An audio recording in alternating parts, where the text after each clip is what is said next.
Le groupe VAR Assistance, c'est un groupe ambulancier qui représente 400 salariés. C'est un des premiers groupes ambulanciers français privés. Donc pour ma partie, le secteur de Brignoles emploie une soixantaine d'ambulanciers. L'intégralité du groupe VAR Assistance, c'est à peu près 200 véhicules. La profession d'ambulancier au niveau national, c'est 55 000 emplois, ce qui représente l'importance de la régie Renault. Deux niveaux pour le métier d'ambulancier. Vous avez en premier l'auxiliaire ambulancier, donc qui a satisfait à une formation initiale de 70 heures, lui délivrant l'attestation d'auxiliaire ambulancier.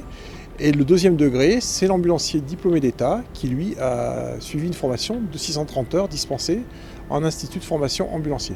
On peut se présenter dans une école d'ambulancier. Ce qu'il faut, c'est être titulaire de son permis de conduire depuis plus de 3 ans ou 2 ans en ayant suivi une formation en conduite accompagnée. Une particularité de notre métier, c'est que les contraintes horaires sont importantes.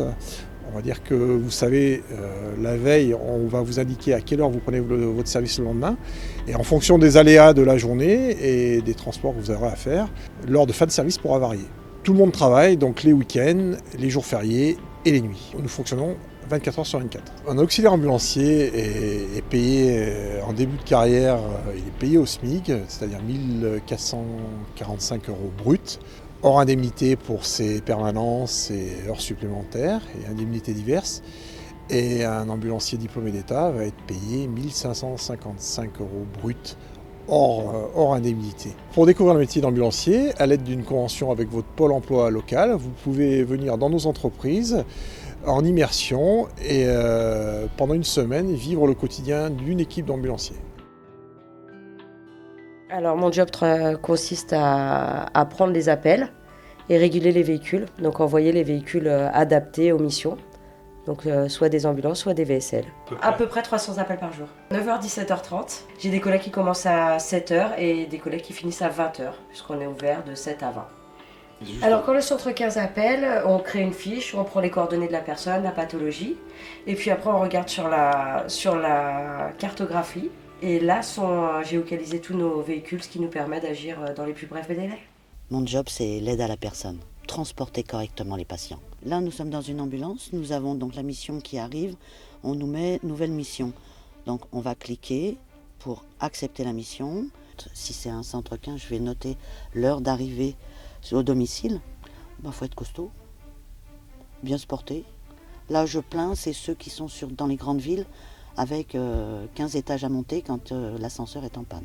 Nous, on a la chance d'avoir 3 ou 4 étages à monter ou à descendre parce qu'il n'y a pas d'ascenseur.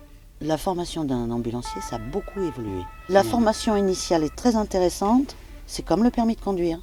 Ça vous donne le droit d'œuvrer. Et ensuite, il y a l'entretien, des recyclages pour voir les nouvelles méthodes. C'est un métier qui évolue avec les techniques. Et je trouve qu'avec VAR Assistance, on a eu une évolution dans le temps qui est très intéressante. Systématiquement, dans une ambulance, on est 2 personnels, auxiliaires DEA ou 2 DEA, mais jamais 2 auxiliaires. C'est une ambulance de secours et de soins d'urgence. Aussi bien une prise de tension, un oxymètre de pouls pour connaître le taux d'oxygène qu'il y a dans le sang, pour la glycémie également. Donc nous pouvons faire des centres 15 demandés par le SAMU. Je cherchais un travail où j'avais une certaine proximité avec les gens. Travailler en équipe aussi, c'était quelque chose qui me plaît parce que c'est ce c'est ce que je faisais dans mon ancien travail aussi. Et c'est un métier dynamique, voilà, moi c'est ce que je recherche avant tout. Les contraintes, c'est d'être sans arrêt en train de s'adapter à n'importe quelle situation, savoir travailler dans l'urgence par moment. Il peut y avoir les contraintes horaires aussi. Non, on ne devient pas riche en tant qu'ambulancier, mais après on a une autre richesse si vous voulez que l'argent.